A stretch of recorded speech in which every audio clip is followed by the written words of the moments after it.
Batman issue 3 by Tom King and art by David Finch. Uh, Yep. Back to the world of double shipping, and this was maybe the best issue of this so far. Definitely by art, I will say. This is the best Finch's arts look. Finch. I get them all confused. The Forever Evil guy. That's who did Aye, this. Um, Finch. And Yeah, considering that this book in general has been his best work, that's really saying something.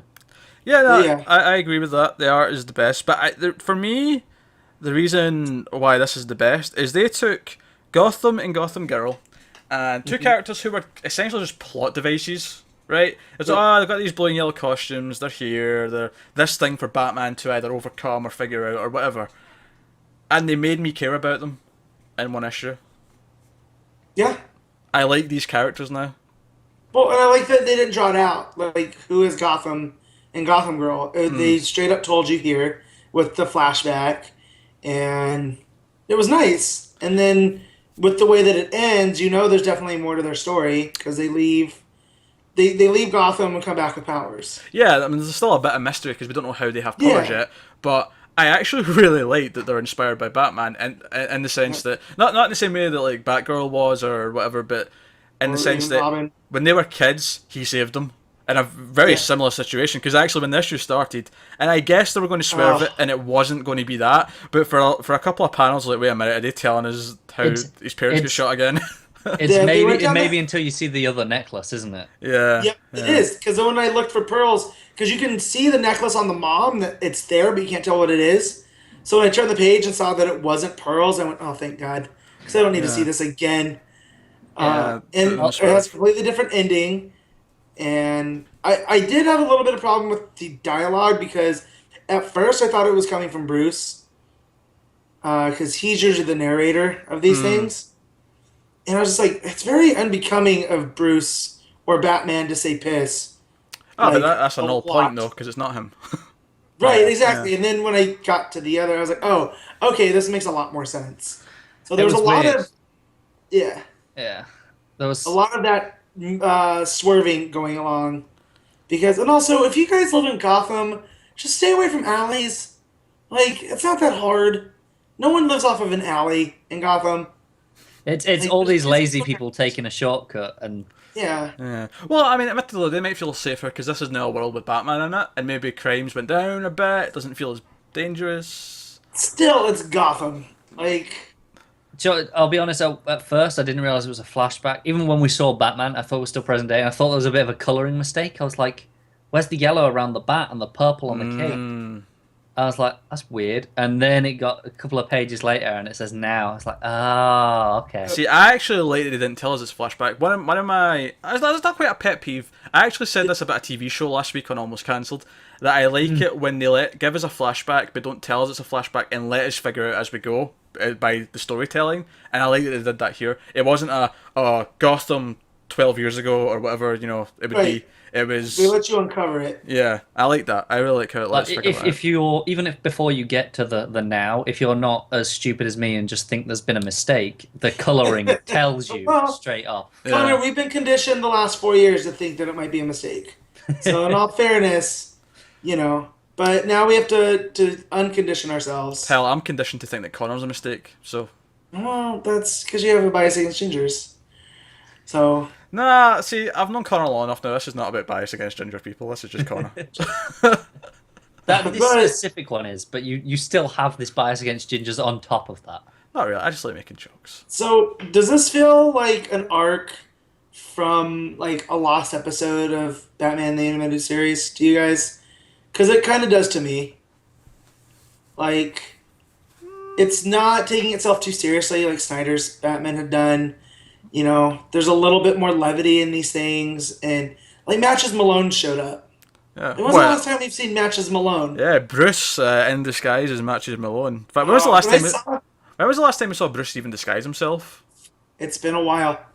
Uh, I want to say it was at the beginning of Zero Year in Yeah, maybe. Secret. yeah, it happened a handful of times in Snyder's run, but not often. Yeah. No, and so when I saw the match in the guy's mouth, I go, "Oh, this might be." And then turn the page and you see the Tony Stark style mustache. Yeah.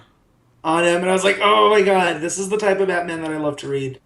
So, but no, I get it feels like this could have been like a 2 to 3 episode arc later on during Batman the animated series. Not during the golden era where we have like Heart of Ice and On Leather Wings.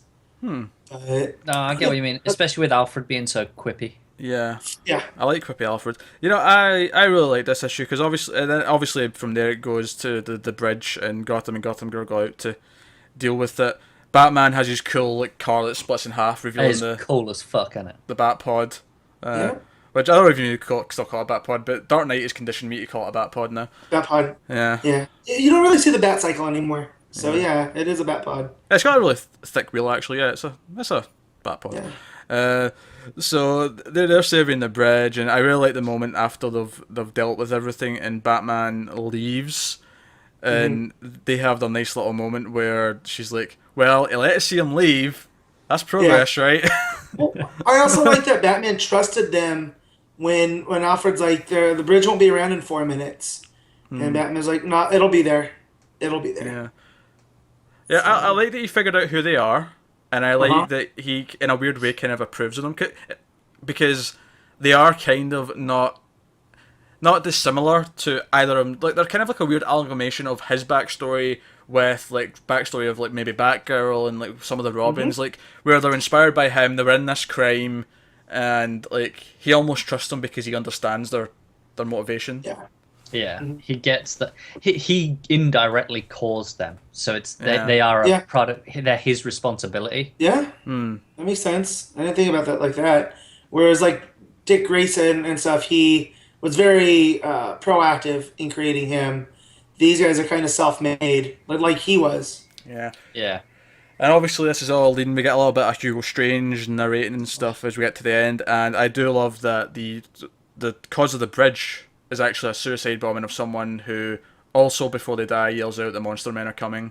I like that we're still Yes. building to that. It's a really nice build. it really does feel like they're coming, doesn't it? Yeah, Yep. yeah. Well, and this is what comics are supposed to be. Whereas in other companies, you have just them telling these short stories that wrap up in 8 issues, and you can just sell it as a trade later. Here, they are seeding the Shots next story. fired. I'm just saying, when you have an issue, when you have a new title come out, and 8 issues in, you're already bringing out volume 2.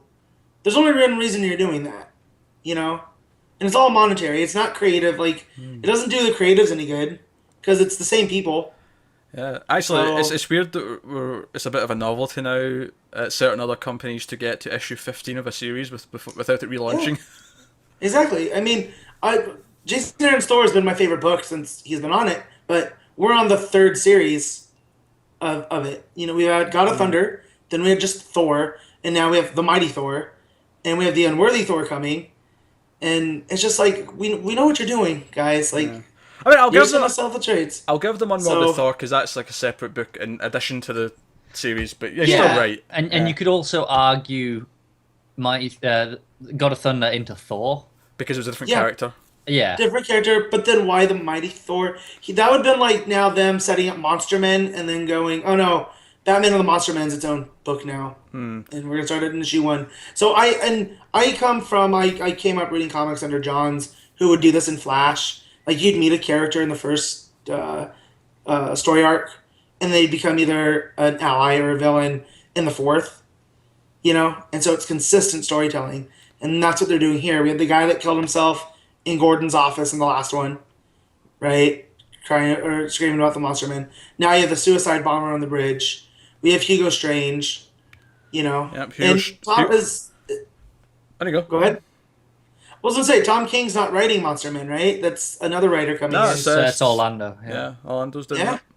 that. So again, that's for everyone that was complaining about the editorial at DC. At least as far as Batman's concerned, they're all on the same page. Yeah, Yeah. they're clearly communicating very well.